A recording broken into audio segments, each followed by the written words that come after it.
Cuando el alma se cansa del ruido, busca sentido. Vivimos en una época en la que lo tenemos casi todo, menos paz. Pato. La tecnología avanza, las ciudades crecen, las redes sociales nos mantienen conectados, y sin embargo, hay un vacío silencioso que crece dentro de muchas personas, una especie de nostalgia del alma, una sensación extraña de haber perdido algo esencial en medio de tanto estímulo, velocidad y promesa de éxito.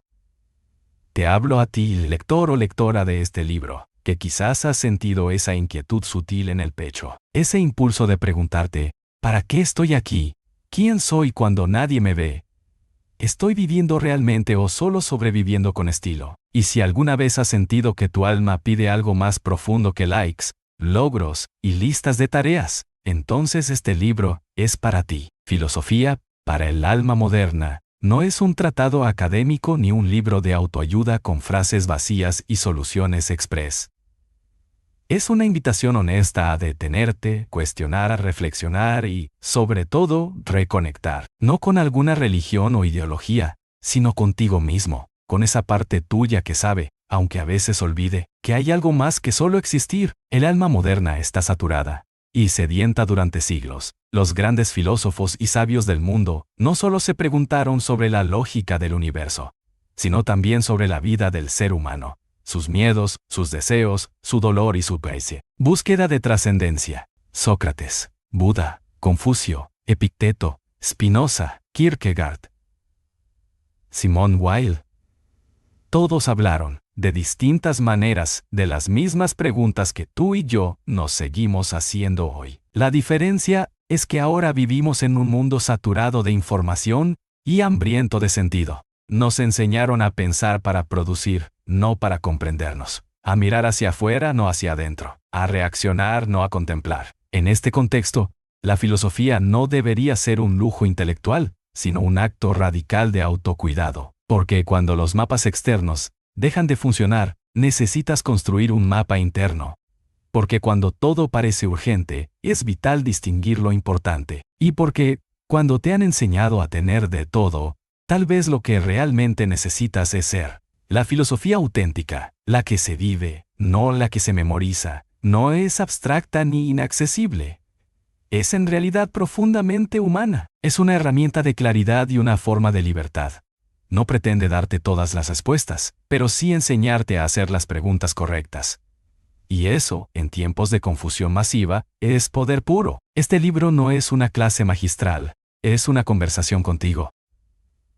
Un recorrido por distintas corrientes filosóficas, ideas espirituales, reflexiones psicológicas y experiencias vitales que pueden ayudarte a ver tu vida con otros ojos. Aquí encontrarás preguntas, historias, metáforas y principios que puedes aplicar a tu día a día.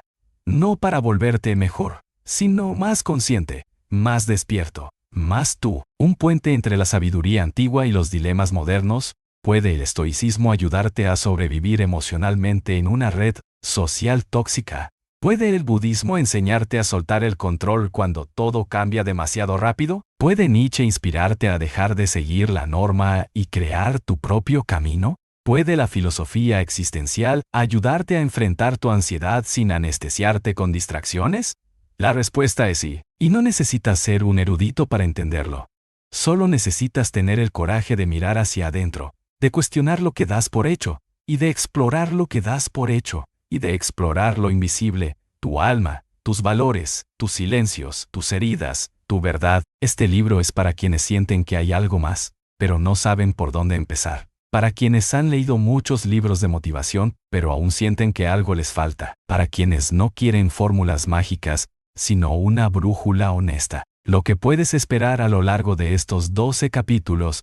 Recorreremos juntos ideas que nacieron hace siglos, pero que hoy cobran una urgencia renovada. Reflexionaremos sobre temas como la autenticidad, el propósito, el miedo a la muerte, el amor consciente, la libertad, el dolor transformador y la ética de vivir con coherencia. No esperes sermones ni certezas absolutas. Espera provocaciones. No esperes soluciones instantáneas. Espera caminos. No esperes respuestas cerradas. Espera preguntas que abran puertas. Este libro no te dirá quién eres, pero sí te ayudará a recordar quién siempre has sido. No te hará más exitoso, pero quizá te haga más verdadero, y no resolverá tus contradicciones, pero puede enseñarte a evitarlas con sabiduría.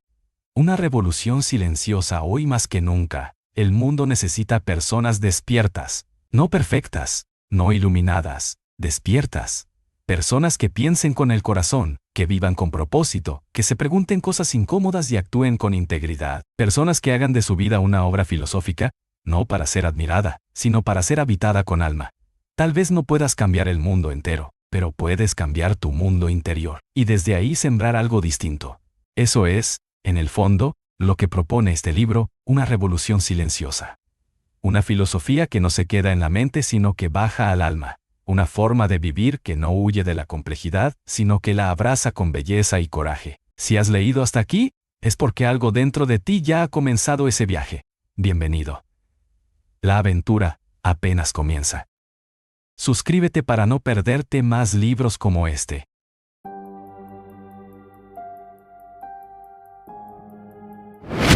Capítulo 1. El llamado interior. Hay momentos en la vida que no tienen ruido, pero sí eco. Ocurre cuando estás solo en medio del bullicio. Cuando algo en el interior se mueve sin que nadie más lo note. Cuando no ha pasado nada externo. Pero tú ya no eres el mismo. Es el momento en que, sin saber cómo ni por qué, comienzas a mirar diferente. Quizás ese cambio no se nota por fuera.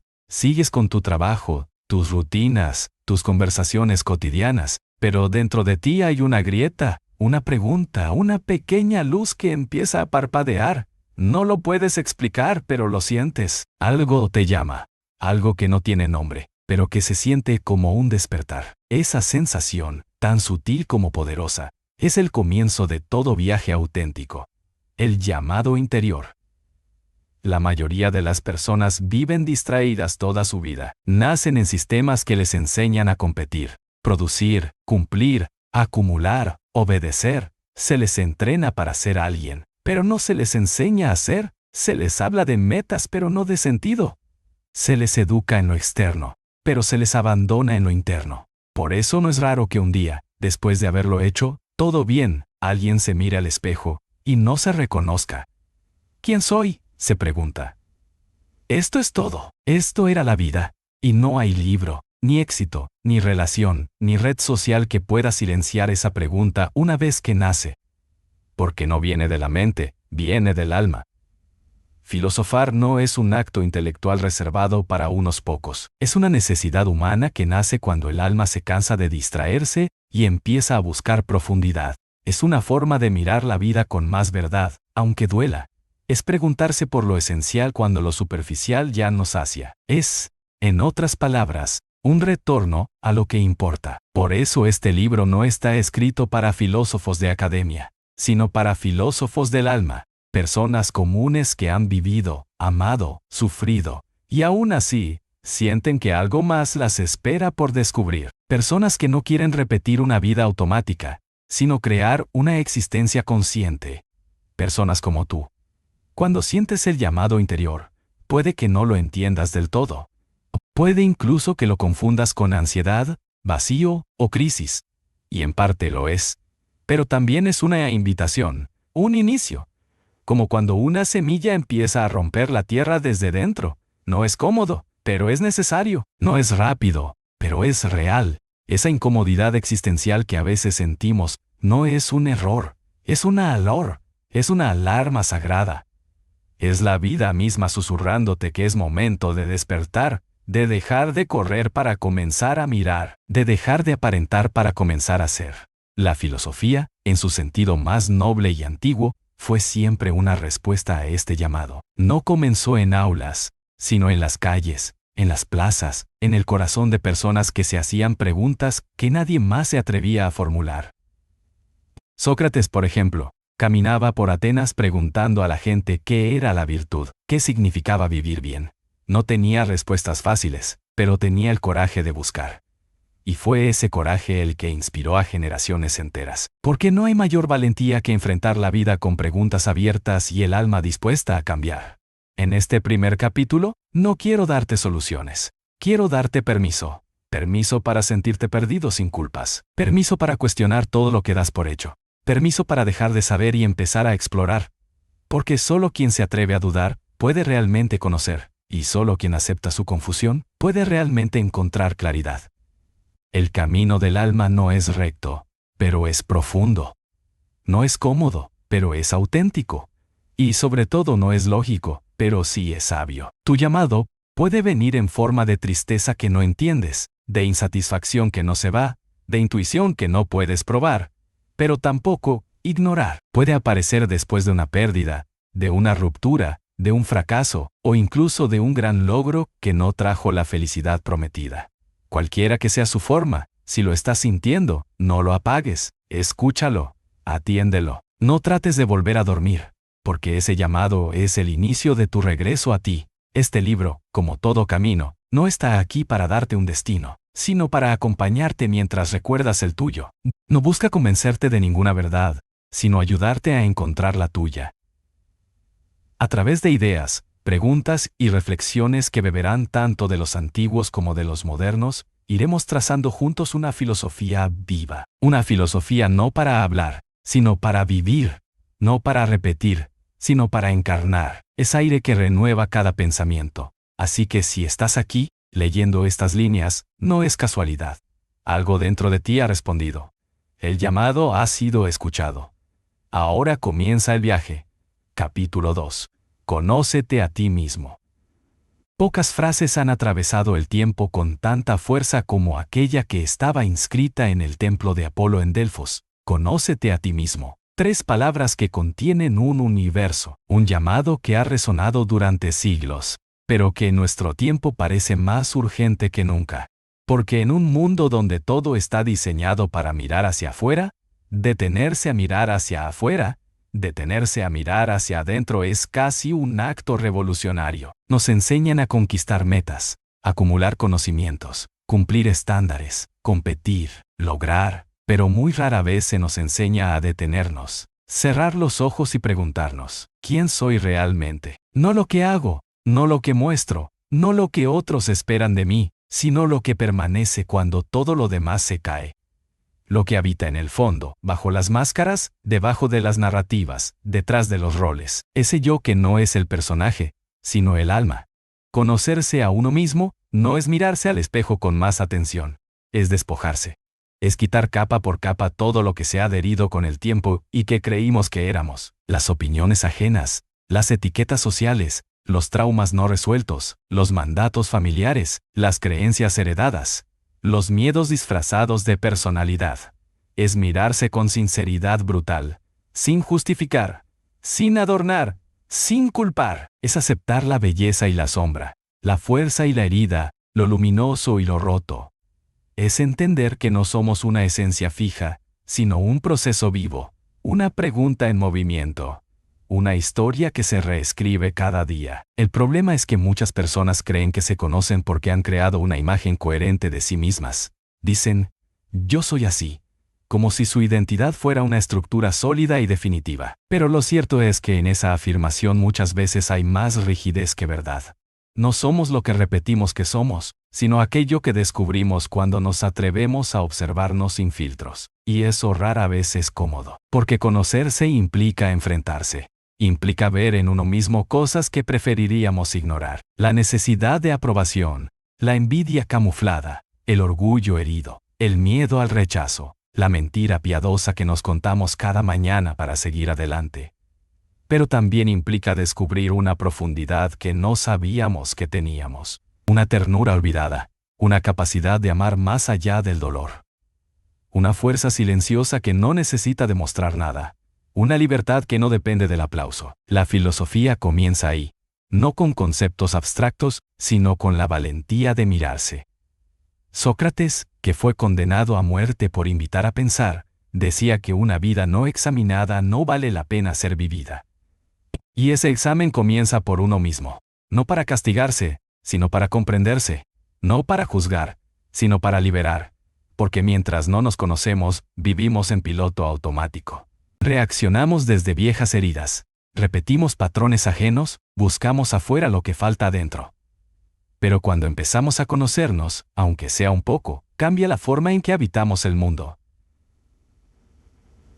Dejamos de exigir que los demás llenen nuestros vacíos. Dejamos de pelear con la realidad para adaptarla a nuestras ilusiones. Dejamos de ser esclavos del personaje que inventamos para sobrevivir. Conocerse a uno mismo también es recordar. Porque hay una parte de ti que siempre ha sabido quién eres, pero que fue silenciada por el ruido del deber, del miedo, del deseo de pertenecer. Es esa parte que se expresa en los momentos de silencio profundo, cuando todo lo externo pierde importancia. Esa parte que habla en sueños, en intuiciones, en lágrimas que no entiendes, en decisiones que tomas sin lógica, pero con certeza. Es el alma, y el alma no necesita explicaciones, solo espacio. Este viaje hacia el interior no tiene fin. No hay un punto donde podamos decir, ya me conozco del todo, porque estamos en constante transformación. Cada experiencia, cada encuentro, cada pérdida, nos revela algo nuevo de nosotros mismos. Conocerse es una práctica, no una meta. Una actitud, no una fórmula. Es estar dispuesto a escucharse incluso cuando la verdad que emerge no es la que esperábamos. Es ser el propio testigo, el propio terapeuta, el propio espejo. Es convertirse en un hogar habitable para uno mismo. Y sin embargo, aunque el camino sea individual, no se recorre en soledad. Porque cuando empiezas a conocerte, también empiezas a ver al otro con otros ojos. Comprendes que cada persona es también una historia en construcción, una búsqueda, un alma en proceso. Juzgas menos, escuchas más.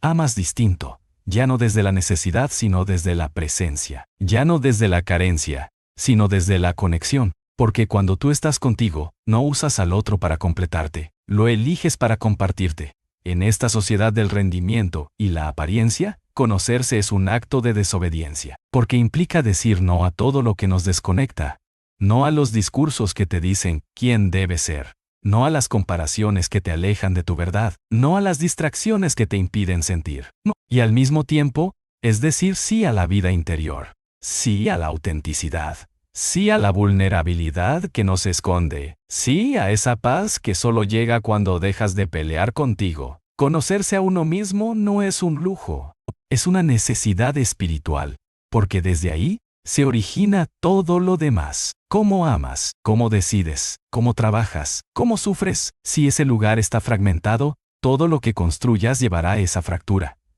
Si ese lugar está habitado con amor y conciencia, todo lo que toques llevará a esa luz. No se trata de volverse perfecto, sino de volverse real. No de tener respuestas, sino de vivir con preguntas abiertas. No de eliminar la sombra, sino de integrarla con compasión. Conócete a ti mismo. No porque sea una frase famosa, sino porque es la única manera de vivir en verdad. Porque no puedes amar lo que no conoces, y tú también mereces tu propio amor. Porque no puedes sanar lo que no ves, y tú también mereces tu propia sanación. Porque no puedes liberarte si no sabes de qué estás preso, y tú también mereces tu libertad. Este capítulo no se cierra con una conclusión, porque conocerse no termina, solo comienza. Tal vez ya has empezado, tal vez esta lectura es una señal más en ese camino. Sea como sea, que estas palabras no sean una respuesta, sino un espejo, y que al mirarte en él empieces a reconocerte en profundidad, no como una idea, sino como presencia viva, como alma que se recuerda. Capítulo 3. El arte de vivir.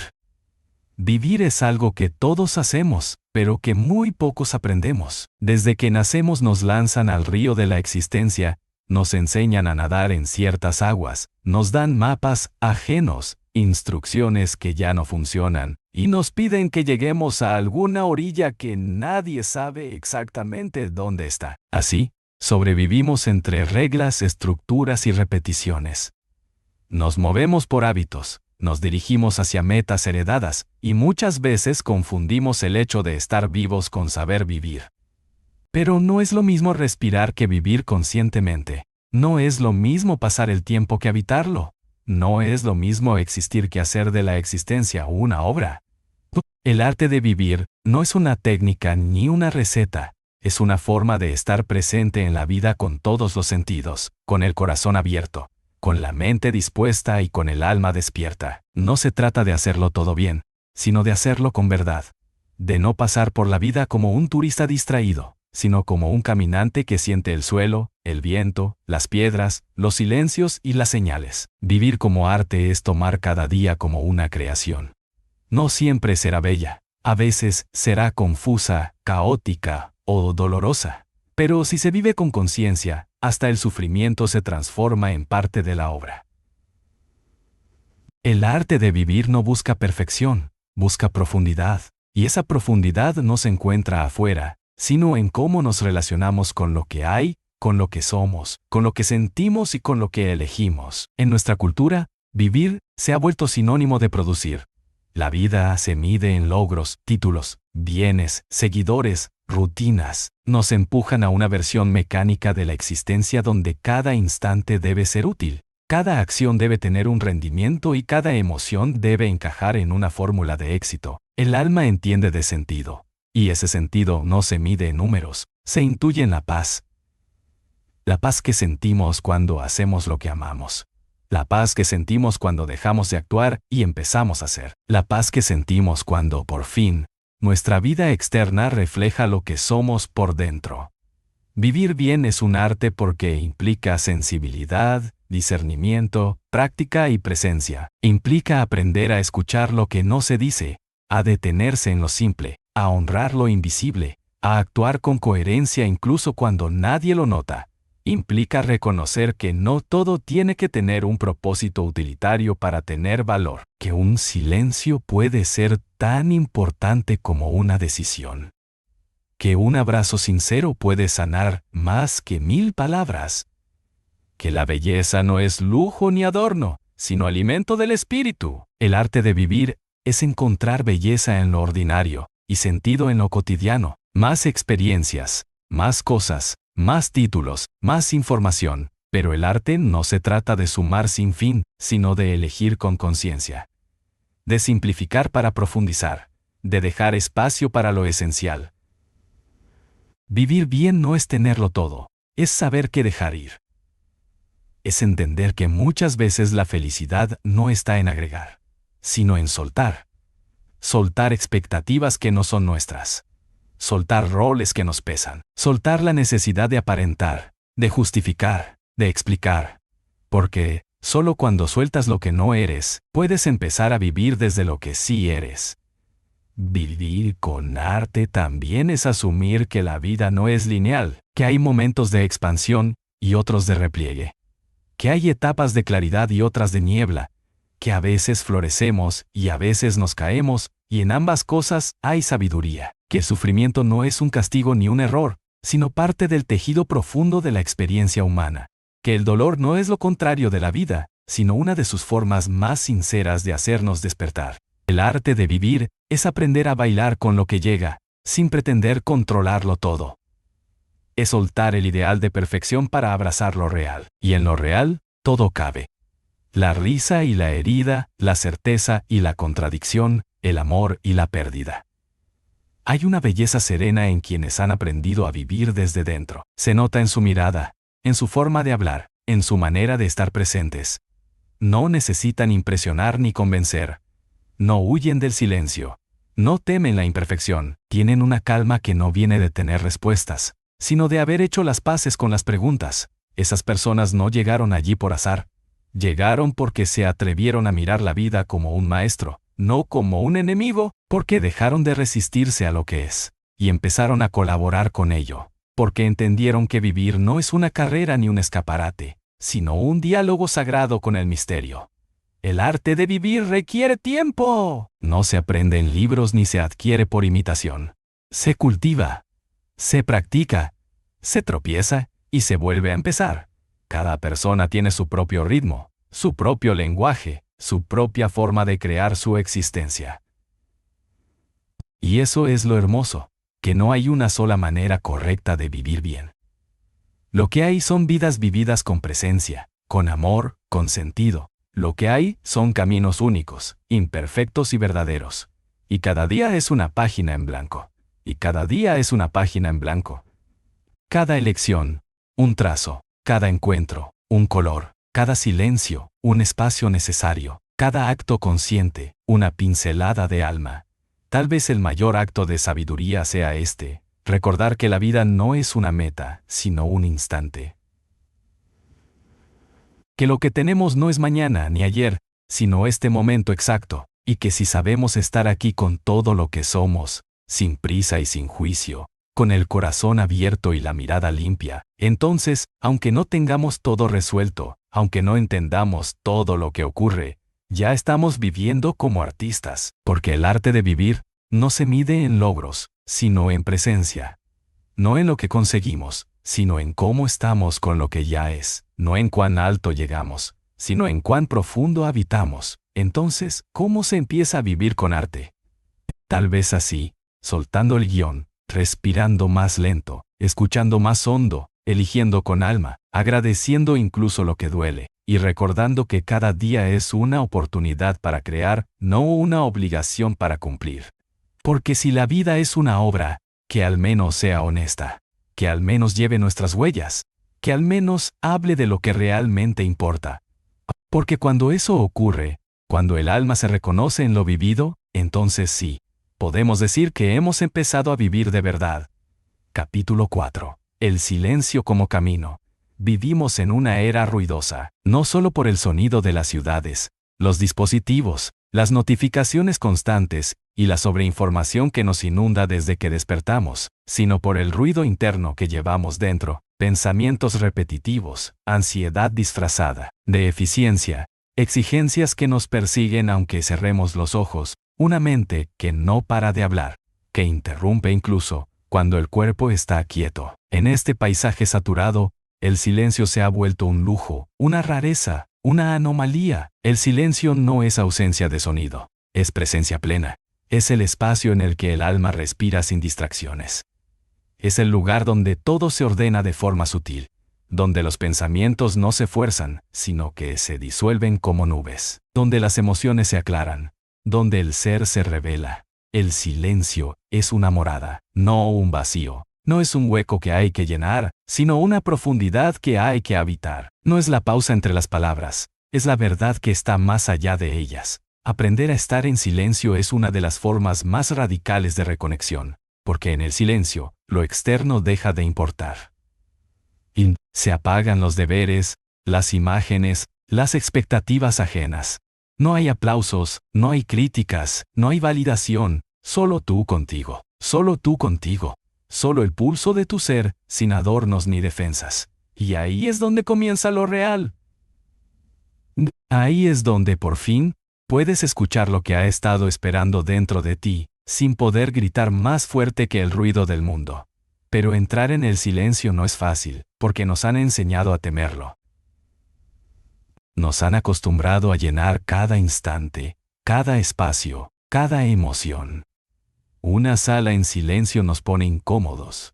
Un momento sin estímulo parece desperdiciado. Un pensamiento solitario se vuelve amenaza. Hemos sido entrenados para asociar el silencio con vacío, con soledad, con aburrimiento, porque cuando el ruido se detiene, aparece lo que hemos estado evitando. Las preguntas sin respuesta, el dolor no resuelto, la verdad que hemos disfrazado. El deseo genuino que no nos hemos permitido seguir. El silencio no nos da miedo por lo que quita, sino por lo que nos muestra. Y sin embargo, es en esa revelación donde empieza la transformación. Porque solo en el silencio puedes conocerte de verdad. Solo en el silencio puedes escuchar la voz del alma, que no grita, que no impone, pero que sabe. Una voz que no argumenta, que no convence, pero que trae una certeza suave y profunda. Esa voz no se oye en el bullicio del ego. No se manifiesta cuando todo está acelerado. Solo se deja sentir cuando todo lo demás se cae. Y para que eso ocurra, hay que aprender a estar en silencio, no como castigo, sino como puerta. El silencio también es medicina. Cura lo que las palabras no alcanzan. Repara las grietas invisibles. Descansa la mente, afloja el cuerpo, limpia la energía. Hay silencios que son más poderosos que 1000 conversaciones. Un silencio compartido desde la presencia puede unir más que cualquier discurso. Un silencio interno, sostenido con conciencia, puede disolver conflictos que llevaban años atrapados en la mente. No es evasión, es alquimia, es permitir que la verdad se asiente, que el corazón se escuche, que el ser se reorganice. El silencio no juzga, no interpreta, no exige, solo permite. Y en esa permisión hay una sabiduría que no se aprende en libros, sino que se descubre en el cuerpo. Muchos sabios, místicos, filósofos y maestros han hablado del silencio como una práctica sagrada, no solo como retiro, sino como actitud. Estar en silencio no siempre significa estar callado. Se puede hablar desde el silencio. Se puede actuar desde el silencio. Porque el silencio no es solo un lugar físico, es un estado interno. Es una forma de estar en el mundo sin estar atrapado en él. Es presencia sin distracción. Es mirar sin invadir, escuchar sin interrumpir, amar sin poseer, comprender sin querer controlar. Es vivir desde el centro, no desde la periferia. Y cuando empezamos a cultivar ese silencio interior, algo cambia. La ansiedad pierde fuerza. La prisa se disuelve. Las decisiones se vuelven más claras. Las emociones dejan de controlarnos. El juicio hacia los demás se suaviza. Porque el silencio nos conecta con una dimensión más profunda de la vida, donde todo tiene su ritmo, su tiempo, su sabiduría. Nos saca de la superficie, de la urgencia, del deber constante, y nos lleva hacia un espacio donde simplemente somos, donde no hay nada que demostrar, donde nada está roto, donde todo está en su lugar. No necesitas irte a un monasterio para encontrar el silencio. Puedes empezar ahora, en medio del ruido, observando tus pensamientos sin seguirlos, dejando de hablar cuando no hay nada esencial que decir, y poco a poco, el silencio dejará de ser extraño. Se convertirá en hogar, en refugio, en raíz, y desde ese silencio, empezarás a vivir distinto. No porque cambie el mundo, sino porque cambia tu forma de habitarlo. El silencio también es una forma de amor. Amor hacia uno mismo, porque permite escucharse. Amor hacia los demás, porque ofrece presencia sin juicio. Amor hacia la vida, porque honra su misterio sin querer explicarlo todo. En el silencio, dejamos de resistir, dejamos de pretender, dejamos de huir. Y ahí, en ese dejar, en ese rendirse suave, en ese estar sin hacer, ocurre algo sutil pero poderoso. Volvemos a nosotros. Volvemos a nosotros. Volvemos a la hora. Volvemos a la esencia. No es necesario llenar cada página de nuestra vida con palabras. Algunas páginas necesitan espacio en blanco. Necesitan pausa. Necesitan silencio. Porque solo así puede surgir la poesía más profunda. Porque solo así, el alma puede hablar. Y cuando ella habla, no necesita gritar. Habla en intuiciones, habla en paz. Habla en una certeza que no se puede explicar, pero que cambia todo. Entonces, haz del silencio un camino.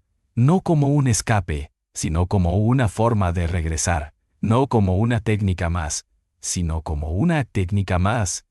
Sino como una actitud sagrada. Porque en ese silencio vive la verdad que has estado buscando. No fuera, sino dentro. No mañana, sino ahora. No en otros, sino en ti. Y tal vez, solo tal vez, en ese silencio encuentres por fin lo que ninguna palabra ha podido darte. El sentido profundo de estar vivo. Capítulo 5.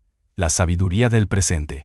El presente es todo lo que tenemos. Parece una frase simple, casi obvia, pero si la dejáramos caer profundamente dentro de nosotros, si realmente permitiéramos que su verdad nos atraviese, comprenderíamos que la mayoría de nuestras preocupaciones, tensiones, miedos y ansiedades no nacen del presente, sino de nuestra desconexión con él. Vivimos atrapados en lo que fue o en lo que podría ser.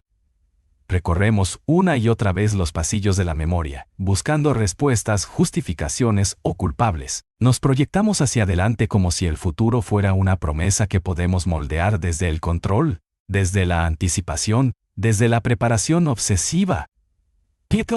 Y mientras tanto, el único instante real, el único momento en el que realmente existe la vida, se nos escurre como agua entre los dedos.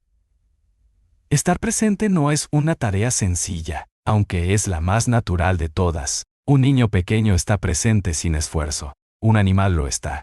Una flor, un río, una montaña. Todos son plenamente ahora. Solo el ser humano, con su mente hiperdesarrollada, su lenguaje, su capacidad de imaginar y recordar, ha construido una distancia artificial entre su ser y el instante que habita.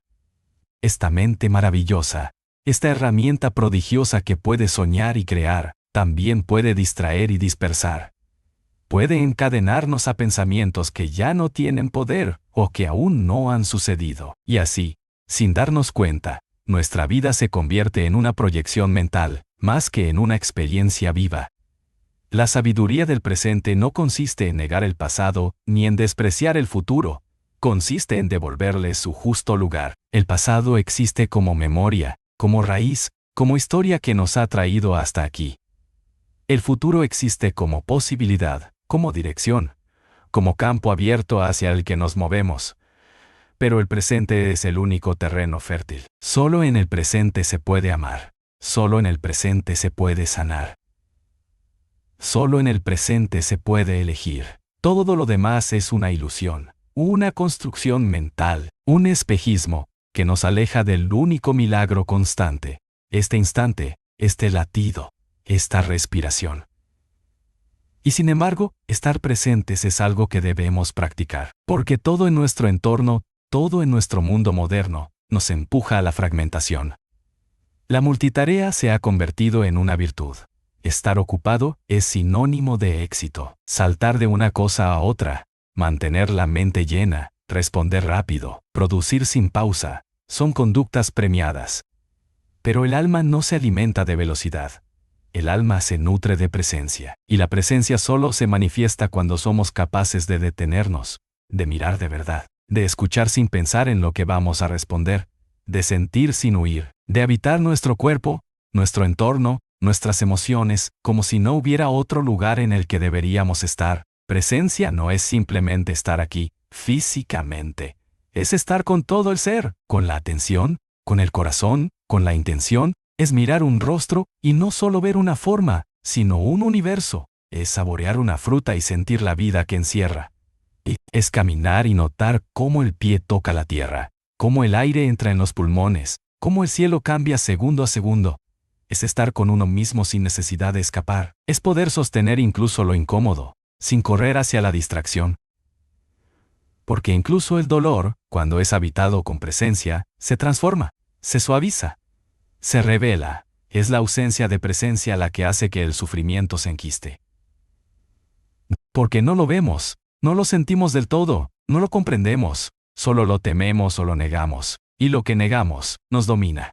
La presencia es también una forma de amor, quizás la más profunda. Porque decirle a alguien, estoy contigo desde la presencia, es decirle, te veo, te siento, estoy disponible para ti con todo lo que soy. En una sociedad de vínculos superficiales, donde lo urgente siempre interrumpe lo importante, la presencia se vuelve un regalo sagrado, un acto revolucionario, una forma de resistencia contra la automatización de la vida. Estar presente con otro es honrarlo. Estar presente con uno mismo es comenzar a sanar. Estar presente con la vida es comenzar a vivir. No necesitas grandes rituales para conectar con él ahora. Solo necesitas detenerte, respirar, observar. Observar, sentir. Puedes hacerlo lavando los platos, caminando por la calle, escuchando música, mirando el rostro de un ser querido, estando en silencio. El ahora está disponible en todo. Solo exige una cosa, atención, y la atención es algo que podemos entrenar. Como un músculo. Como una llama que se aviva cada vez que decidimos volver, una y otra vez, al lugar donde siempre ha estado la vida, aquí. Muchos buscan la espiritualidad en libros, en enseñanzas lejanas, en palabras sabias, con el reconocimiento de que no hay que llegar a ningún lugar, porque ya estamos aquí, que no hay que alcanzar algo más, porque todo lo que necesitamos ya habita en este momento. Cuando uno se ancla en el presente, deja de buscar compulsivamente. Y lo que antes parecía lejano, se revela como cercano. El alma no está perdida, solo está cubierta por capas de pasado y de futuro, de ruido y de prisa. Cuando esas capas se caen, aparece la luz. Y esa luz es el ahora. El presente también es un maestro exigente, porque no nos permite mentirnos. Nos muestra tal como estamos. Si hay tristeza, la revela. Si hay alegría, la expande. Si hay confusión, la pone frente a nuestros ojos. Por eso muchos huyen del presente, porque al estar completamente en Él, ya no hay excusas, ya no hay excusas, ya no hay pasado al que culpar, ni futuro que idealizar, solo hay este instante, con sus límites y su perfección, con su dolor o su belleza. Pero en esa honestidad también hay libertad, porque al aceptar lo que es, se disuelven las máscaras, se detiene la lucha, aparece la paz. Estar presente no es una moda, es una revolución interna, es un modo de vida, es una filosofía profunda que nos dice, no corras, no escapes, no postergues tu alma, quédate, mira, respira, viva, respira, porque la vida no te espera. Y mientras te distraes en lo que fue, o en lo que tal vez será, te pierdes el milagro que está ocurriendo ahora mismo. Este momento en el que estás leyendo, este espacio entre palabras, esta vibración sutil de tu cuerpo, este silencio que hay detrás de todos los sonidos. Este instante irrepetible que no volverá jamás. Entonces haz del presente tu maestro, camina con él. Vuelve a él cada vez que te pierdas, ámalo como se ama a lo sagrado, porque en su misterio está todo. El pasado que te trajo, el futuro que aún no es. ¿Y tú? Completo, respirando vida, en este preciso eterno, inabarcable ahora. Capítulo 6. Autenticidad y libertad interior. La autenticidad no es solo una cualidad deseable, es una necesidad del alma. Ser auténtico es ser fiel a uno mismo, a la propia esencia, al fuego interno que arde más allá de las máscaras y los condicionamientos. Es vivir desde el centro y no desde la periferia. Pero, ¿qué significa, en verdad, ser uno mismo en un mundo que constantemente nos dice cómo deberíamos ser? ¿Qué implica vivir con autenticidad en una sociedad que premia la adaptación, el conformismo, la corrección y la apariencia? La libertad interior no puede existir sin autenticidad, porque solo cuando somos verdaderamente nosotros podemos liberarnos del peso de agradar, de encajar, de fingir. La autenticidad es el primer paso hacia la libertad, y también su consecuencia natural. Desde pequeños aprendemos a moldearnos para pertenecer, asimilamos sin darnos cuenta una serie de instrucciones invisibles. Sonríe cuando debes, no hagas demasiado ruido, no sientas demasiado, no pienses diferente, no digas lo que incomoda. En la escuela, en la familia, en la cultura, vamos internalizando ideas sobre lo que es aceptable, deseable, correcto. Y muchas veces en nombre de la adaptación, empezamos a dejar pedazos de nosotros en el camino. Nos cortamos los bordes para encajar en moldes estrechos. Reprimimos la sensibilidad, la rabia, la espontaneidad. Aprendemos a esconder la vulnerabilidad, y lo que empieza como una estrategia para sobrevivir, termina convirtiéndose en una prisión. La autenticidad no es hacer lo que uno quiere sin filtros ni consecuencias. No es rebeldía vacía ni impulsividad disfrazada de libertad. Ser auténtico es una práctica profunda y valiente. Es escucharse con honestidad brutal. Es atreverse a mirarse sin máscaras. Es descubrir qué es lo que realmente pensamos, sentimos, deseamos, más allá de lo aprendido, más allá de lo que se espera de nosotros. Es preguntarnos, ¿esto lo hago porque me nace o porque me han dicho que debería hacerlo? ¿Esta decisión la tomo desde el miedo o desde la verdad? ¿Este camino lo sigo porque me inspira o porque otros lo validan? La autenticidad duele a veces, porque supone romper ciertos vínculos, salir de lugares cómodos, decepcionar expectativas. Supone desarmar personajes que hemos construido por años. Supone arriesgar, pero también libera, porque cuando somos auténticos, aunque no todos nos comprendan o acepten, dejamos de traicionarnos. Y esa paz no tiene precio, de caminar con coherencia. De saber que lo que se muestra por fuera está alineado con lo que se vive por dentro. La libertad interior no depende de cuán amplio sea nuestro horizonte externo, sino de cuán verdadera sea nuestra vida interna. Puedes tener todas las oportunidades del mundo, todos los recursos, todos los permisos, pero si no eres tú mismo, seguirás siendo esclavo de las opiniones, del miedo al juicio, de la comparación constante, de la imagen que sostienes, del personaje que interpretas. Solo la autenticidad rompe esas cadenas. Porque cuando decides ser tú, sin más, las opiniones dejan de ser jaulas. Ya no necesitas aprobación para existir. Ya no necesitas imitar para pertenecer. Ya no te haces pequeño para no incomodar. Ser auténtico es también un acto de amor. Amor hacia uno mismo, porque implica reconocimiento y aceptación. Amor hacia los demás, porque cuando uno se muestra real, permite que los otros también se sientan seguros para hacerlo. La autenticidad contagia, inspira, abre puertas. Cuando alguien se atreve a ser él mismo, a hablar con el corazón, a mostrar su sombra, a vivir desde su verdad, crea un espacio donde los demás también pueden bajar la guardia. Donde la conexión es real, no una danza de máscaras. La autenticidad requiere silencio interior, porque solo en el silencio podemos oír la voz genuina del alma.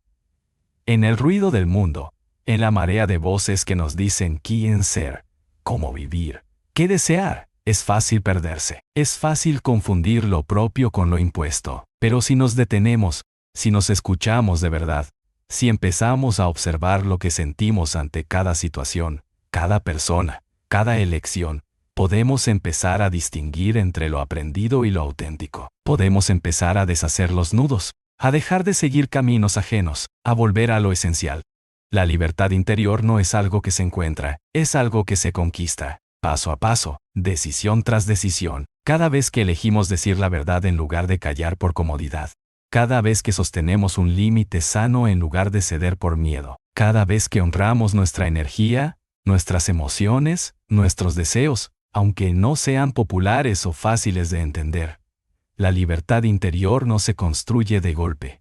Es un proceso, un retorno, una limpieza constante de todo lo que no somos, de todo lo que cargamos sin darnos cuenta, de todo lo que asumimos como propio y no lo es. Y hay una paradoja hermosa en este camino. Cuanto más auténticos somos, más libres nos sentimos, pero también más conectados con los demás. Porque la verdadera conexión solo puede darse entre seres que se muestran tal como son. No entre máscaras que se reconocen mutuamente, sino entre almas que se encuentran. La autenticidad no nos aísla, nos une de forma más profunda, no nos vuelve egoístas, nos vuelve honestos. Y desde esa honestidad, el amor florece con más fuerza. Vivimos tiempos donde la autenticidad es revolucionaria, no porque uno deba gritar su verdad, sino porque debe sostenerla, vivirla, encarnarla sin miedo, porque nada pesa más que vivir una vida que no es la nuestra. Nada cansa más que sostener un personaje. Nada duele más que silenciar la propia voz. Así que pregúntate, con valentía, ¿quién soy cuando no intento agradar? ¿Qué me apasiona cuando nadie me observa? ¿Qué palabras nacen de mí cuando dejo de autocensurarme? ¿Qué decisiones tomaría si no temiera decepcionar?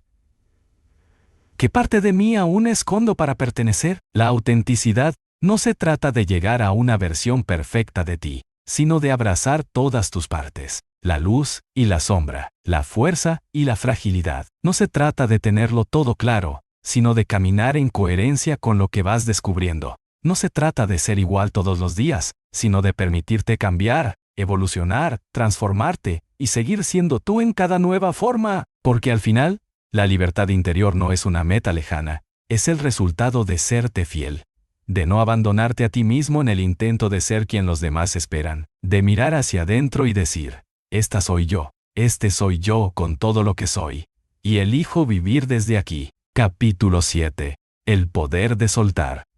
Soltar no es rendirse, soltar no es debilidad, soltar es sabiduría. Es un acto profundo de comprensión, de madurez, de confianza en la vida. Es reconocer que hay cosas, personas, situaciones, pensamientos y heridas que, por más que las amemos o temamos, por más que las queramos controlar, retener o arreglar, ya no pueden ni deben seguir en nuestro camino. Soltar no significa que no importaron, que no duelen, que no tuvieron valor. Significa que han cumplido su ciclo, que han dejado su enseñanza, que la vida, con su lenguaje misterioso y sutil, nos está pidiendo hacer espacio. Soltar duele, a veces, profundamente. Porque estamos tan acostumbrados a atarnos, a acumular, a sostener incluso lo que nos rompe, que hemos olvidado cómo es vivir livianos. Nos aferramos a ideas antiguas sobre quiénes somos. Nos apegamos a relaciones que ya no nos nutren. Nos sujetamos a rutinas vacías por miedo al vacío. La energía se fragmenta, el alma se agota, y nos preguntamos por qué no sentimos plenitud, por qué no llega la claridad, por qué no fluye la vida. No fluye porque estamos aferrados, porque no confiamos, porque no soltamos. Soltar es un salto al vacío, sí, pero es un vacío fértil, un espacio donde pueden hacer lo nuevo. Mientras nuestras manos estén llenas, no podremos recibir. Mientras nuestra alma esté aferrada al pasado, no podrá habitar el presente. Y mientras nuestra mente repita las mismas historias, no podrá escuchar las nuevas canciones que el universo quiere susurrar. Soltar es abrir la puerta. No sabemos qué hay del otro lado, y eso da miedo. Pero también es ahí donde empieza la libertad. Hay muchas formas de soltar. Algunas son concretas y visibles. Dejar un trabajo, terminar una relación, cambiar de ciudad, cerrar una etapa. Otras son más sutiles, pero igual de poderosas. Dejar de culpabilizarse, soltar una creencia limitante, abandonar una expectativa, perdonar a alguien, perdonarse a uno mismo. A veces, lo que más nos pesa no es lo que ocurre afuera, sino lo que seguimos cargando dentro. La historia que nos contamos sobre lo que ocurrió, la rigidez con la que juzgamos el pasado, la necesidad de entenderlo todo antes de avanzar. Pero soltar no exige comprensión absoluta. A veces, simplemente es cuestión de elegir vivir. La mente nos dice que si soltamos, perderemos, que si dejamos ir, fracasamos, que si renunciamos, somos débiles. Pero el alma sabe otra cosa. Sabe que a veces soltar es crecer, que dejar ir es amar sin poseer, que caminar lejos de algo no es odio, sino autorrespeto. Que no todo lo que duele debe ser salvado. Hay batallas que solo nos desgastan, hay puertas que se cierran para protegernos. Hay vínculos que nos enseñan a volver a casa, a nosotros mismos. Soltar no es olvidar, es recordar sin que duela. Es mirar atrás con gratitud o neutralidad, sin arrastrar las cadenas. Es decir, gracias, y también basta. Es saber que merecemos una vida plena, y que esa plenitud a veces exige renuncias. Porque cada elección verdadera implica dejar algo atrás, y cada nuevo comienzo requiere un cierre honesto. No se suelta una vez, se suelta cada día. Porque los viejos apegos quieren volver, como fantasmas que piden ser habitados. Y cada vez que decimos, no, que respiramos hondo y elegimos seguir adelante, estamos reafirmando nuestra libertad. Soltar no es un acto puntual, es una práctica, como el perdón, como el amor, como la meditación. Soltar también tiene que ver con la humildad, con aceptar que no controlamos todo, que no todo depende de nuestra voluntad, por más fuerte o determinada que sea, que hay ciclos que terminan, caminos que se bifurcan, procesos que no podemos forzar. Y que está bien así, que a veces la vida sabe más que nosotros. Que el universo, Dios, la energía o como queramos llamarle, tiene un plan más sabio del que nuestra mente puede imaginar. Y cuando dejamos de luchar contra eso, cuando soltamos la resistencia, aparece la paz. No siempre sabremos si estamos soltando lo correcto. No siempre tendremos garantías, pero sí tenemos una brújula, la sensación interna. Hay decisiones que, aunque difíciles, nos devuelven la respiración. Hay elecciones que, aunque duelan, traen una paz inexplicable. Hay renuncias que no se entienden, pero se sienten justas. Escuchar esa brújula es clave. Porque nuestra mente puede mentirnos, pero el alma no. El alma sabe cuándo está cargando de más, cuándo está en un lugar que ya no le corresponde, cuándo es tiempo de volar. Y hay algo hermoso que ocurre cuando soltamos de verdad. El universo responde, de formas inesperadas, sutiles, mágicas. A veces tarda, a veces lo nuevo no llega enseguida, pero llega, y no podría haber llegado si no hubiéramos hecho espacio. Lo que es nuestro nos encuentra, pero necesita un corazón dispuesto, vacío de expectativas rígidas, liviano de viejas cargas. Soltar es confiar en la vida, en nosotros, en el flujo de todo. Así que suelta lo que ya no vibra contigo, lo que ya no te refleja, lo que fue hermoso, pero ya no es, lo que te pesa más de lo que te aporta, lo que ya diste todo, lo que se convirtió en costumbre, lo que te impide crecer. Suelta la necesidad de tener razón, de demostrar, de entender todo. Suelta el personaje que construiste para sobrevivir. Suelta el miedo a soltar, porque más allá de esa última resistencia, empieza lo nuevo. Y no hay mayor regalo que ese. Una vida en la que puedas moverte libre, respirar profundo, amar sin cadenas y caminar ligero. Soltar es un arte, y como todo arte, requiere práctica, coraje y sensibilidad. Pero una vez que aprendes a soltar con el corazón abierto, con respeto por lo vivido y esperanza por lo que viene, ya nada puede detenerte, porque sabrás que el amor no siempre significa quedarse, que la fuerza no siempre se mide por lo que aguantamos, sino por lo que nos animamos a dejar ir, y que la vida, cuando fluye sin ataduras, es siempre más generosa de lo que imaginamos. Capítulo 8. El silencio como lenguaje del alma. Vivimos en una época en la que el ruido se ha vuelto parte del paisaje. El ruido externo de las ciudades, de las pantallas, de los mensajes constantes, pero también el ruido interno. Los pensamientos que no paran, las preocupaciones que se repiten, las voces internas que cuestionan, critican o temen. Hemos llegado a confundir el silencio con vacío, con inutilidad, con algo que debe llenarse cuanto antes. Pero el alma, a diferencia de la mente, no se expresa en palabras veloces ni en razonamientos compulsivos. El alma habla en el lenguaje del silencio. El silencio no es ausencia, es presencia pura. Es la puerta abierta al ser, a la hora, a lo esencial. Es ese espacio sagrado donde uno puede por fin escucharse sin intermediarios, sin ruido, sin filtros. Es en el silencio donde el alma susurra lo que el ruido impide oír. Donde el corazón se revela, no con gritos, sino con pulsos sutiles. Es ahí donde la verdad, la que no necesita defenderse ni probarse, se manifiesta como una certeza suave sin dramatismo, sin tensión. En el silencio no hay máscaras, no hay necesidad de aparentar. Solo hay lo que es, y eso basta. La filosofía, desde sus inicios, ha valorado el silencio. Sócrates decía que el conocimiento empieza con el asombro, y el asombro solo puede surgir en un espacio silencioso, libre de certezas absolutas, de prejuicios. Los antiguos místicos de Oriente y Occidente lo sabían también. El silencio no es solo una herramienta para la contemplación, es en sí una forma de sabiduría. En el silencio se revela lo que está más allá de lo verbal.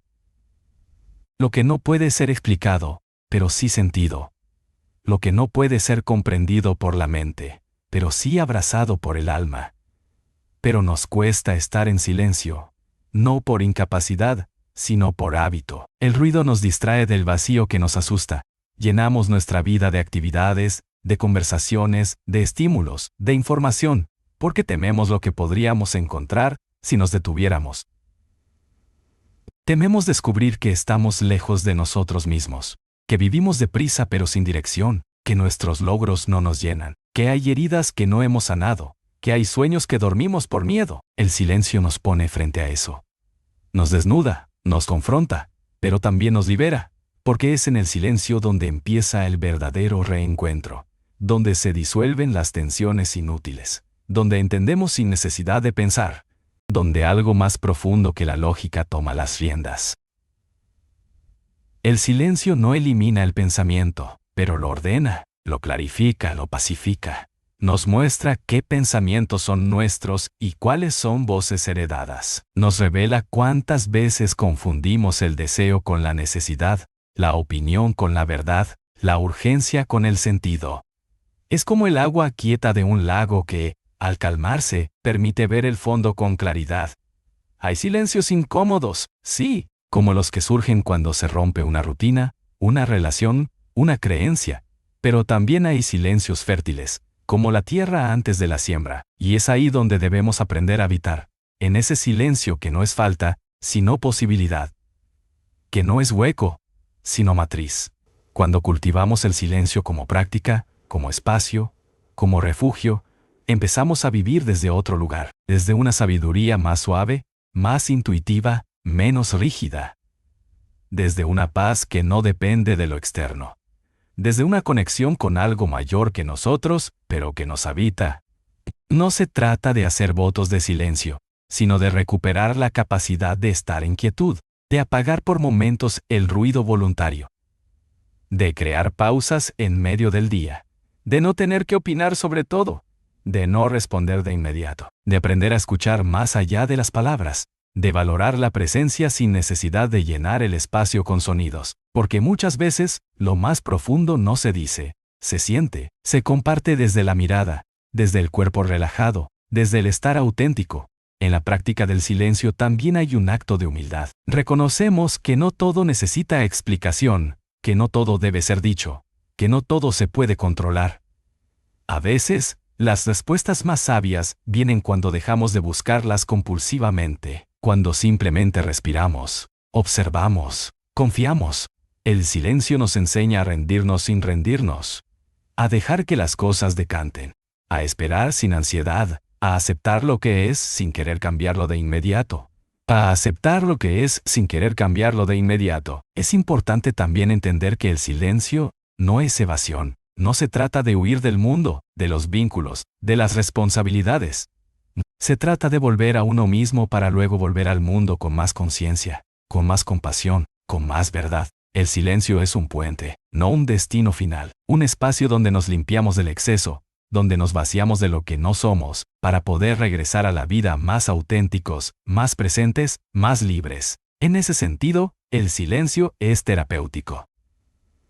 No porque cure mágicamente, sino porque nos da el terreno fértil para escuchar lo que necesita ser sanado. Nos enseña que no todo malestar debe ser resuelto enseguida, que hay tiempos internos, ciclos, procesos. El silencio es un maestro paciente. No da respuestas fáciles, pero acompaña sin juzgar. Y en ese acompañamiento, algo empieza a ordenarse, a sanar, a calmarse. Habitar el silencio requiere coraje, pero también compasión, porque en el silencio también nos encontramos con nuestras sombras, con las partes que hemos evitado, con las heridas que tapamos con ruido. Pero si aprendemos a estar con ellas sin huir, sin atacarlas, algo empieza a transformarse. Descubrimos que no somos nuestras heridas, que somos más amplios, más vastos. Que en el silencio no solo escuchamos al alma, sino que descubrimos que el alma ya lo sabía todo. Solo necesitaba espacio. Haz del silencio un ritual, aunque sea unos minutos al día. Apaga la música, apaga el teléfono, apaga las voces ajenas. Siéntate contigo, respira, no busques nada. Solo permite que el silencio haga su trabajo. Tal vez no ocurra nada extraordinario al principio. Tal vez incluso surjan resistencias, pensamientos inquietos, incomodidades. Pero si perseveras, si te quedas, si atraviesas ese umbral, empezarás a descubrir un mundo interior que no depende de nada externo. Y desde ese mundo, todo cambia. Porque una vez que aprendes a habitar el silencio, ya no temes tanto al caos. Ya no necesitas tantas certezas. Ya no buscas validación constante. Porque sabes que dentro de ti hay un espacio inmutable, un refugio que nadie puede arrebatarte. Una fuente de paz que no se agota. Un lugar donde el alma, en su sabiduría ancestral, te habla, sin palabras, pero con una claridad que ninguna frase podría igualar. Capítulo 9.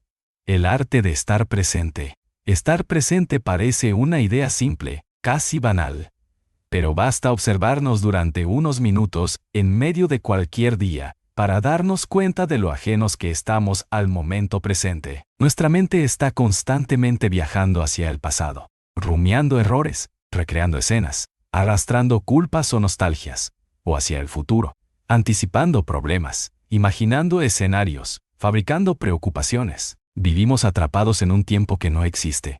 El único momento real, el único instante que verdaderamente tenemos, el ahora, lo dejamos pasar como si fuera apenas una transición entre lo que fue y lo que será. Y sin embargo, en ese ahora se concentra toda la vida. Estar presente no es simplemente estar físicamente en un lugar. Es habitar el instante con todos los sentidos despiertos, sin estar dividido entre lo que sucede afuera y lo que proyecta la mente. Es mirar, escuchar, sentir, respirar, sin el velo del juicio inmediato o de la prisa que nos empuja hacia lo siguiente.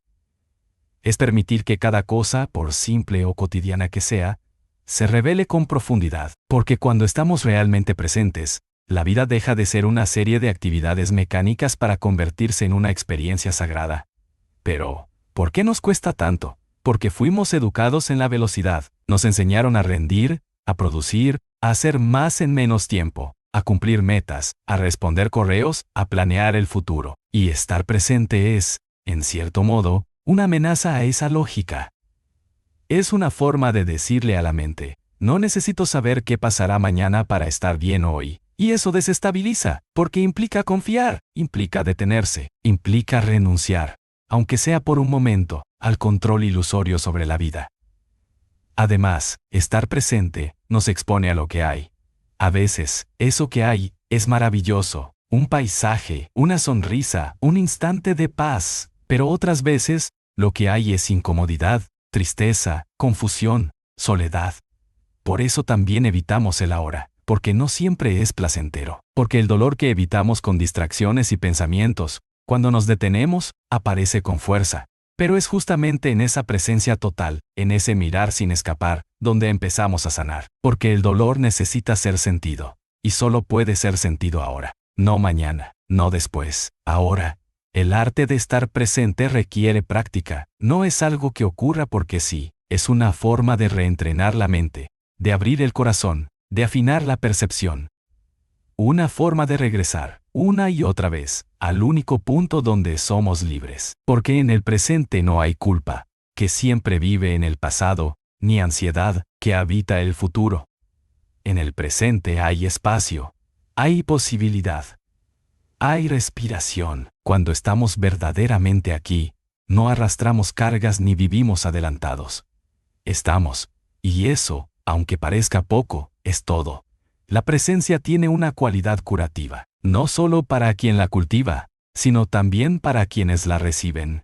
¿Alguna vez estuviste con alguien que te escuchó con total atención, sin interrumpirte, sin apurarte, sin juzgarte? ¿Recuerdas la sensación? Es como si, de pronto, tu ser entero se sintiera validado, visto, sostenido. Porque la presencia es eso, un acto de amor. Escuchar de verdad. Mirar sin distracción, tocar con conciencia, respirar juntos, son formas de sanar. La presencia es una medicina invisible, no se nota a simple vista, pero transforma todo, el sabor de una fruta, el canto de un pájaro, la textura del agua sobre las manos, el olor de la tierra húmeda. Todo recupera profundidad. La belleza se multiplica, los detalles se revelan, la vida deja de ser un medio para un fin y se convierte en el fin mismo. No hacemos las cosas solo para terminar, sino para vivirlas. Cocinar, caminar, escribir, ducharse, respirar, cada gesto cotidiano puede volverse ritual si estamos verdaderamente en él. Estar presente, sin embargo, no es estar pasivo. No es resignarse ni desconectarse del futuro. Es simplemente dejar de vivir desde el piloto automático. Es elegir cómo y desde dónde actuamos. Es recuperar el poder sobre nuestra atención. Porque quien domina su atención, domina su experiencia. Podemos estar en un caos externo y mantener la calma interna si sabemos volver al presente. Podemos enfrentar desafíos sin perdernos en la angustia si nos anclamos en el ahora. El presente no elimina los problemas, pero nos da la claridad para enfrentarlos con conciencia. Una herramienta poderosa para cultivar la presencia es la respiración consciente. La respiración es el puente entre cuerpo y mente, entre inconsciente y consciente. Cuando respiramos de forma automática, vivimos de forma automática. Palini cedes, pero cuando nos detenemos y sentimos el aire entrar y salir, cuando nos volvemos testigos del ritmo natural del cuerpo, algo se aquieta. Algo se ordena. La respiración no solo oxigena, también enraiza, nos trae de vuelta, nos dice, estás vivo, estás aquí. Este momento es tu hogar. Otra forma de anclarse en el presente es a través del cuerpo. Sentir los pies en el suelo, el peso del cuerpo sobre la silla, la temperatura de las manos. El cuerpo siempre está aquí. Nunca está en otro tiempo. La mente puede viajar a 1000 lugares, pero el cuerpo es siempre presente. Volver a él es una forma de volver a casa. Y en esa casa, aunque haya tormenta, hay refugio. Meditar también es un camino hacia la presencia. No como una técnica compleja o religiosa, sino como un acto de detenerse y observar. Observar sin reaccionar, observar sin juzgar, observar y simplemente ser. Sentarse unos minutos al día, cerrar los ojos, respirar, escuchar el silencio y dejar que la mente se asiente como el barro en el agua. No buscamos que no haya pensamientos, sino que no nos arrastren, que pasen como nubes, mientras nosotros seguimos en el cielo de la hora. Estar presente es un arte, sí, pero también es un regalo, porque nos devuelve a lo que realmente somos. ¡Doa! Más allá de nuestros roles, nuestros planes, nuestras máscaras. En el ahora no hay pretensión posible. Solo hay ser. Solo hay vida. Una vida que no se repite, que no se guarda para después, que solo se vive plenamente cuando dejamos de correr detrás de algo más. Y descubrimos, con asombro, que lo que buscábamos ya estaba aquí. En este instante, en este silencio, en este latido.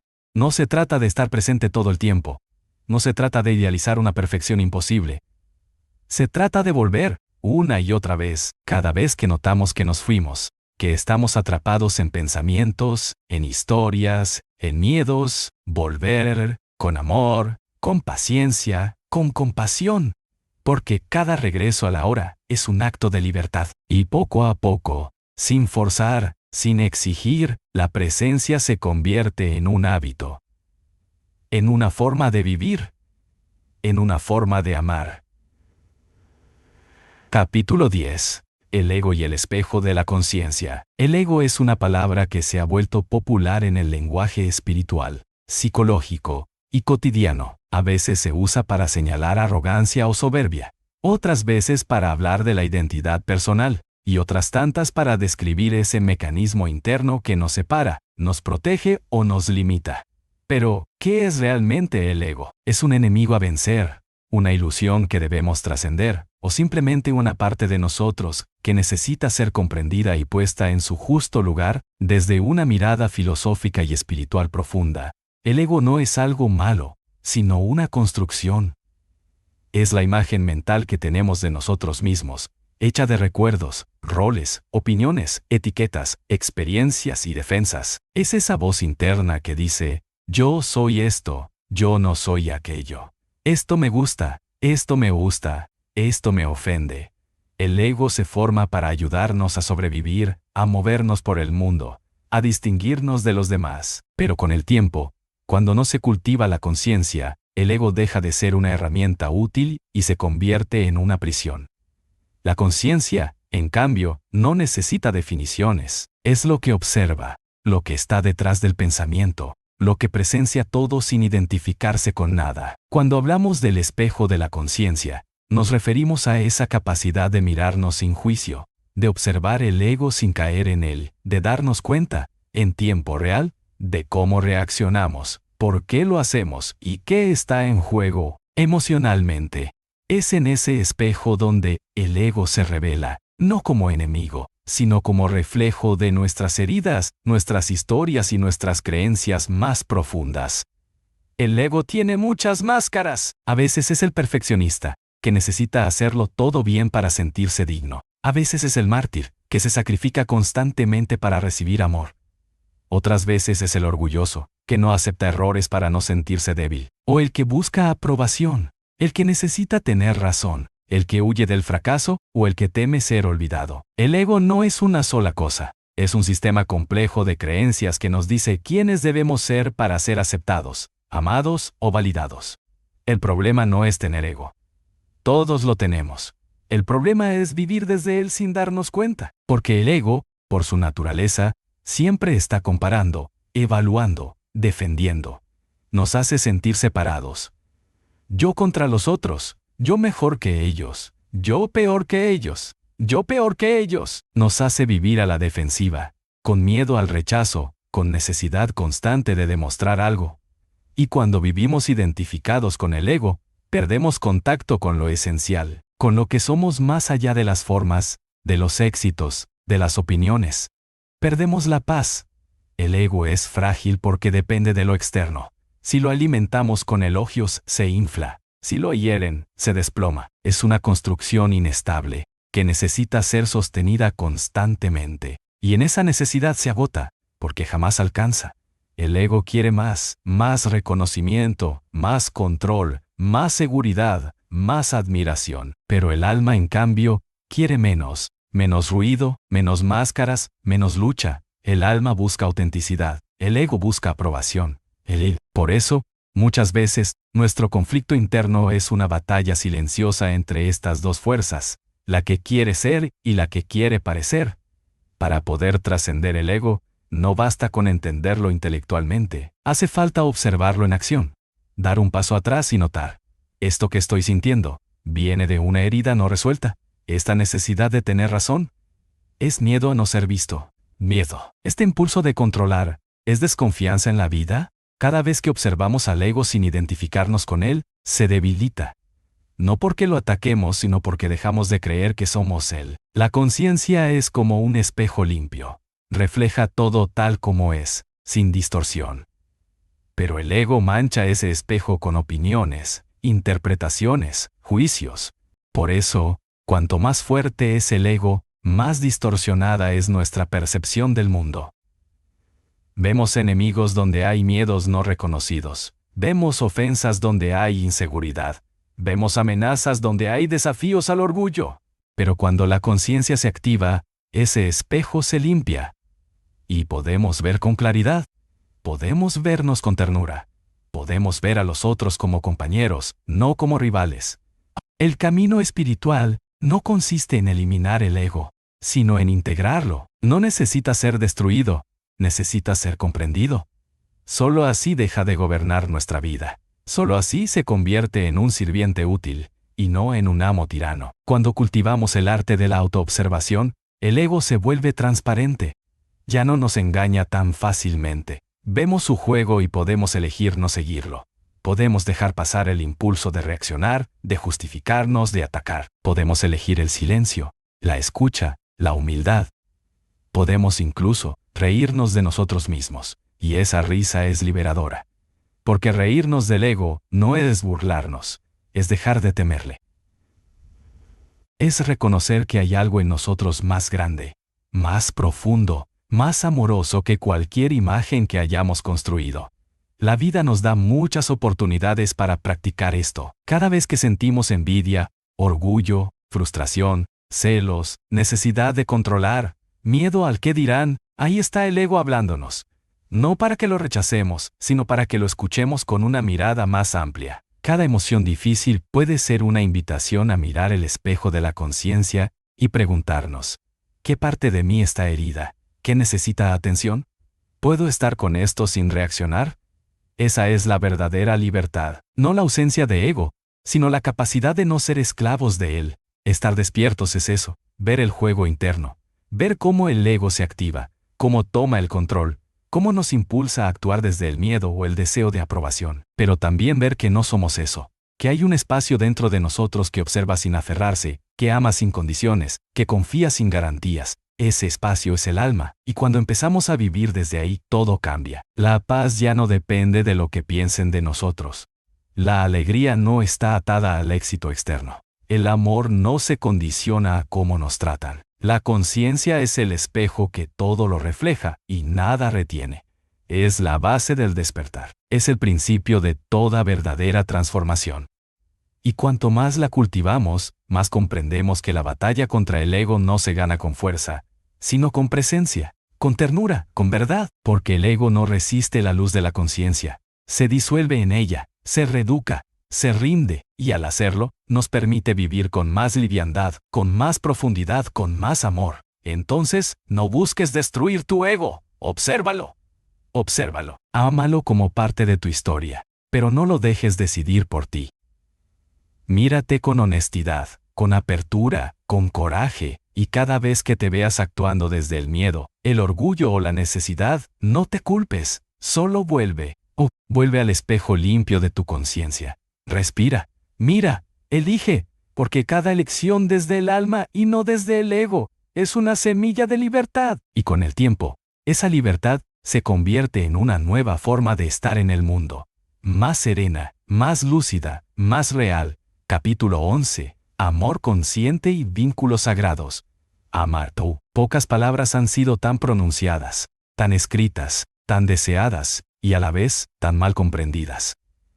Vivimos en una época en la que el amor ha sido envuelto en una maraña de expectativas, miedos, películas, heridas, carencias y mitos. Nos enseñaron a buscar el amor como quien busca algo fuera, como si el otro viniera a completarnos, a salvarnos, a darnos lo que no tenemos. Pero el amor, en su esencia más pura, no es una transacción ni un contrato, no es una promesa de eternidad ni una fórmula para la felicidad. El amor es presencia, es libertad, es conciencia. Hablar de amor consciente es, de alguna manera, romper con la idea romántica que nos ha sido inculcada desde la infancia. No porque el amor no sea hermoso, apasionado, transformador, sino porque muchas veces confundimos amor con apego, necesidad, dependencia, control, idealización. Y cuando confundimos eso, sufrimos. Nos atamos. Nos frustramos. Intentamos moldear al otro según nuestras expectativas. Y si no lo logra, lo castigamos emocionalmente, o nos sentimos vacíos, o creemos que ya no es amor. Pero eso no es amor. Pero eso no es amor. Es el ego buscando seguridad. El amor consciente nace desde un lugar diferente. No nace del vacío, sino de la plenitud. No nace de la necesidad de que el otro me complete, sino del deseo de compartir lo que soy. Es un amor que no exige, sino que acompaña, que no posee, sino que respeta, que no idealiza, sino que ve con claridad. Es un amor que no se basa en me hace sentir bien, sino en elijo verte y caminar contigo, tal como eres, en este momento. Amar conscientemente es un acto de coraje, porque implica ver al otro y dejarnos ver sin máscaras. Implica vulnerabilidad. Implica estar dispuestos a desmantelar nuestras propias defensas emocionales. En los vínculos verdaderos, las heridas salen a la superficie. No para destruirnos, sino para ser sanadas. Cada relación es un espejo. Y ese espejo no siempre nos muestra lo que queremos ver, pero sí lo que necesitamos ver. La pareja, la amistad profunda, incluso el vínculo entre padres e hijos, pueden volverse escenarios sagrados donde el alma se revela y se transforma. Cuando hablamos de vínculos sagrados, no nos referimos a algo místico o abstracto. Nos referimos a relaciones donde hay conciencia, respeto y propósito. Relaciones donde la presencia del otro no se usa para llenar un vacío, sino para acompañar un camino. Relaciones donde cada conversación es una oportunidad para crecer, donde cada conflicto es un maestro disfrazado, donde el silencio también es comunicación.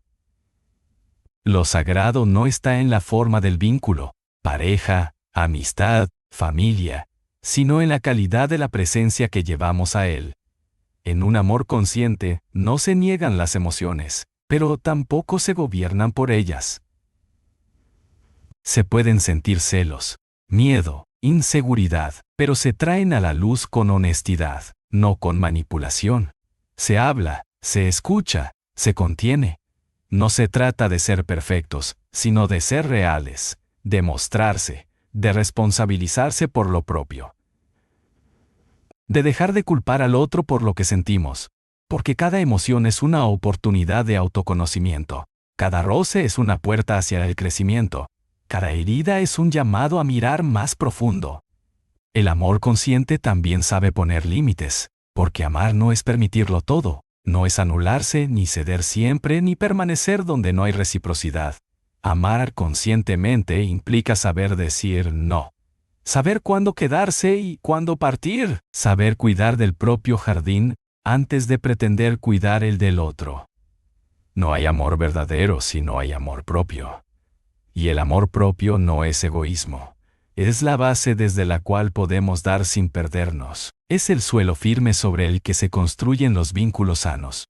En una relación consciente, no hay lugar para los juegos de poder, para la manipulación emocional, para el chantaje disfrazado de amor.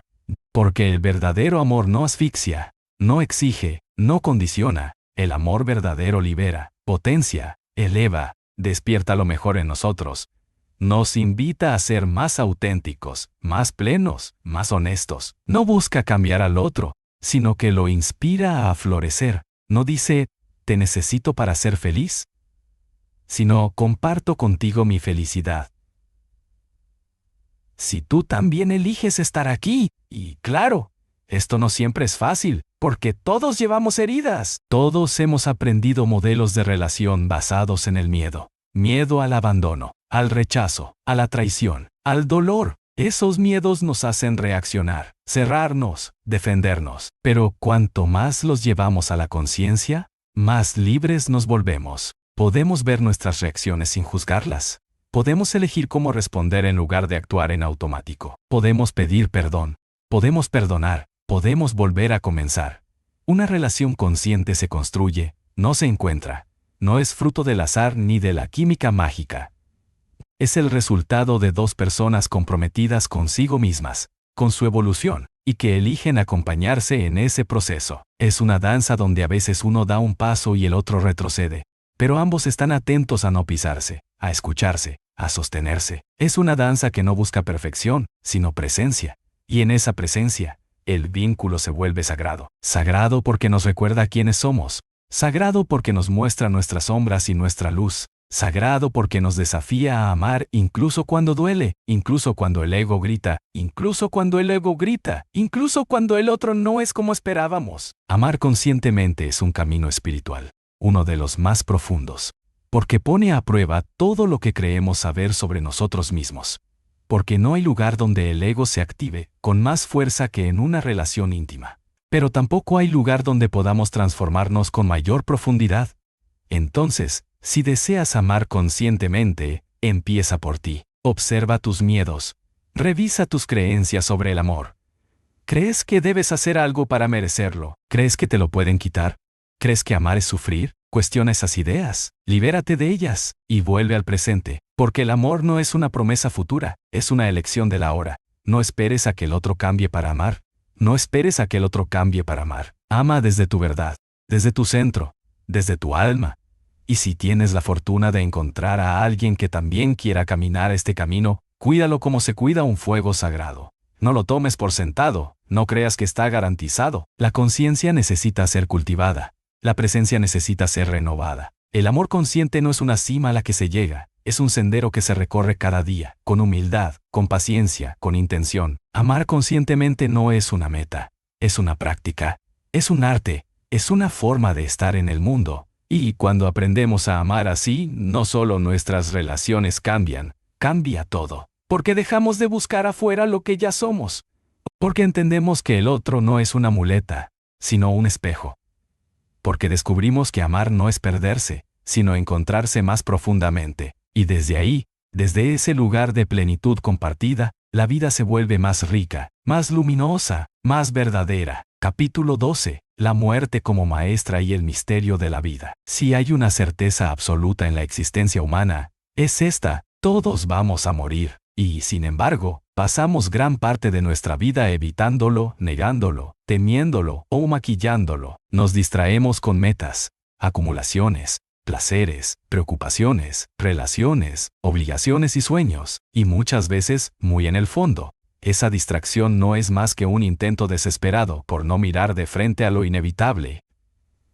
Pero la paradoja es que cuando nos atrevemos a contemplar la muerte con conciencia, con apertura, sin juicio, sucede algo sorprendente. Empezamos a vivir de verdad. La muerte, lejos de ser una enemiga, es una maestra radical, silenciosa, universal. Ella nos iguala a todos, sin distinción de clase, edad, religión o historia. Nos recuerda que no tenemos el control absoluto. Que cada instante que respiramos es un regalo que no está garantizado. Que el tiempo que creemos tener es un misterio, y que nada ni nadie nos pertenece verdaderamente. Nos enseña que todo, absolutamente todo, en esta vida, es transitorio. Y en esa transitoriedad, se esconde una belleza tan profunda como aterradora. Cuando negamos la muerte, nuestra vida se vuelve superficial. Corremos detrás de cosas que no importan.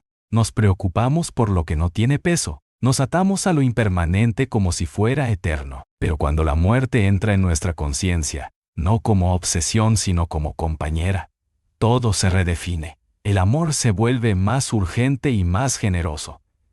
El perdón se vuelve más sencillo. El tiempo se vuelve más sagrado. Nos volvemos más presentes, más agradecidos, más reales. Las grandes tradiciones espirituales de la humanidad, desde el budismo hasta el estoicismo, han considerado la contemplación de la muerte como una práctica esencial, no para alimentar el miedo sino para despertar la conciencia. Memento mori, decían los estoicos. Recuerda que vas a morir, no como una amenaza, sino como una invitación a vivir con intención. El Buda enseñaba a meditar sobre la descomposición del cuerpo para soltar el apego a lo físico. Los sabios indígenas hablaban con naturalidad sobre la muerte como parte del ciclo sagrado de la vida. Pero nosotros, la cultura moderna, le hemos dado la espalda. Nos aferramos a la juventud como si fuera eterna. Escondemos la vejez, medicalizamos la muerte, la encerramos en hospitales, la disfrazamos con maquillaje y eufemismos, la tapamos con flores y silencio. Le tenemos tanto miedo que preferimos no hablar de ella, pero ese silencio nos debilita, nos infantiliza, nos impide ver lo más profundo, que mirar la muerte a los ojos nos devuelve a la verdad esencial de la existencia. La muerte nos enseña que no tenemos tiempo para el odio, ni para la culpa crónica, ni para posponer lo que importa. Nos enseña a soltar, a rendirnos ante lo que no podemos controlar, a vivir con el corazón abierto, aunque duela, a dejar de posponer la alegría, el descanso, la conexión. Porque lo único que realmente tenemos es este momento, este respiro, este latido, este ahora. Cuando alguien cercano muere, algo se rompe dentro. Y en esa grieta, si no la sellamos demasiado rápido, puede entrar la luz de la humildad, la del desapego, la del amor más puro, porque nada como la muerte para recordarnos qué es lo que realmente importa. ¿Qué sentido tiene acumular rencores si no sabemos si estaremos aquí mañana? ¿Qué sentido tiene negar el abrazo, la palabra, la caricia, la presencia? ¿Por qué esperar para amar, para perdonar, para comenzar de nuevo? En realidad, no tememos a la muerte en sí. Tememos morir sin haber vivido. Tememos llegar al final con la sensación de que no fuimos fieles a nosotros mismos, que traicionamos nuestros sueños, que no nos atrevimos, que no dijimos lo que queríamos decir, que no amamos como podíamos haber amado. Y ese es el verdadero duelo, no el de dejar este cuerpo, sino el de no haber habitado nuestra alma por completo. La muerte también nos confronta con el misterio. ¿Qué hay después? ¿Hay algo? ¿Somos solo cuerpo, o hay algo eterno en nosotros? Las respuestas, si existen, no están en los libros, están en la experiencia interna. Y no todos creerán lo mismo. Algunos encontrarán consuelo en la idea de la reencarnación, otros, en la fusión con la conciencia universal, otros, en la permanencia del legado, del amor que dejamos. Pero más allá de las creencias, hay una sabiduría que todos podemos compartir. Vivir como si cada día fuera sagrado, como si fuera el último, como si fuera el primero. Vivir con la muerte en el corazón no significa vivir con tristeza. Al contrario, significa vivir con profundidad, con lucidez, con ligereza también, porque comprendemos que no hay nada que defender, que todo se irá. Y al saberlo, soltamos. Nos reímos más, abrazamos más, agradecemos más, decimos te amo más seguido, dejamos de esperar la ocasión perfecta. La vida se vuelve más real cuando aceptamos su finitud. Algunos dirán que pensar en la muerte es deprimente, pero lo que deprime, en verdad, es vivir dormidos, vivir sin conexión con lo esencial, vivir como si fuéramos a vivir para siempre, como si los vínculos fueran garantizados, como si nuestros días fueran infinitos. La muerte nos despierta, nos sacude, nos desnuda, nos revela, y si sabemos escuchar su enseñanza, no la veremos como enemiga, sino como aliada. Porque, ¿quién serías si recordaras cada día que vas a morir? ¿Qué decisiones tomarías? ¿Qué dejarías de postergar? ¿Qué palabras dejarías de callar? ¿Qué miedos dejarías atrás? ¿A qué personas te acercarías? ¿A quién perdonarías? ¿Qué riesgos te atreverías a tomar? No se trata de vivir con angustia, sino con conciencia. No se trata de temer a la muerte, sino de honrar la vida. Y honrar la vida no es hacer grandes cosas, ni lograr éxitos espectaculares, ni figurar en los titulares. Es mirar a los ojos, es estar presente, es cuidar lo pequeño, es ser coherente con el alma, es dejar el mundo un poco más luminoso por haber estado en él. Al final la muerte es el gran recordatorio. No eres tus logros, ni tus bienes, ni tu imagen. Eres lo que das. Eres el amor que encarnas. Eres la huella invisible que dejas en los corazones. Y cuando llega ese momento, porque llegará, lo único que importará será cuánto amaste, cuánto fuiste tú mismo, cuánto te abriste a lo sagrado de estar vivo. Es la frontera del misterio.